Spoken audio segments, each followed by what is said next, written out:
ఆయన తర్వాత తన వ్యక్తిత్వం తను ఏది వాస్తవమని నిజమని అది సిద్ధాంతమైన విధానమైన దాని పక్కన నిలబడితే మొండిగా చివరి దాకా నిలబడేటటువంటి తత్వం నాగన్న క్రమశిక్షణ ముందు కూడా చాలా మంది నిలబడలేక పోయినటువంటి వాళ్ళు ఉన్నారు. తర్వాత ఆయన గుణాన్ని తెలుసుకొని ఆయన మరింతగా అభిమానించినటువంటి వాళ్ళు అనేక మంది ఉన్నారు. నాగన్న కీర్తి ప్రతిష్టల కోసం పేరు కోసం ఎన్నడూ పాకులాడు, ఎన్నడూ కూడా. ఇప్పుడు కరపత్రం పోస్టర్లో వేస్తాం కానీ నాకు తెలిసి ఎన్నడూ అరుణోదయ కార్యక్రమాలు ఉంటాయి తప్ప అందులో నాగన్న రామారావులు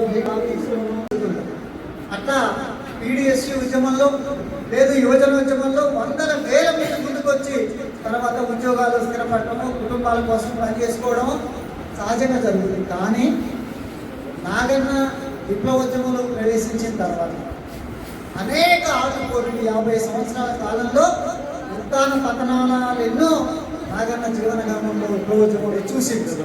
అనేక మంది తన సహచరులు శిష్యులు అనుచరులు వివిధ కారణాల రీత్యా కుటుంబ బాధ్యతలు కావచ్చు మరొకటి కావచ్చు వాళ్ళందరూ కూడా ఒక్కొక్కట్టు వెనక్కి తగ్గుతూ వెళ్ళిపోయినా నాగన్న ఆనాడు ఏ నిర్ణయం అయితే తీసుకున్నాడు ఈ కష్టకాలంలో కూడా ఒక్క అడుగు కూడా వెనక్కేయకుండా దేశ మాత్రం కూడా వెనక ఆలోచన చేయకుండా ఇది శ్వాస దాకా విప్లవోద్యమంలో కొనసాగడం నాగన్నలో ఉన్నటువంటి ప్రత్యేకత.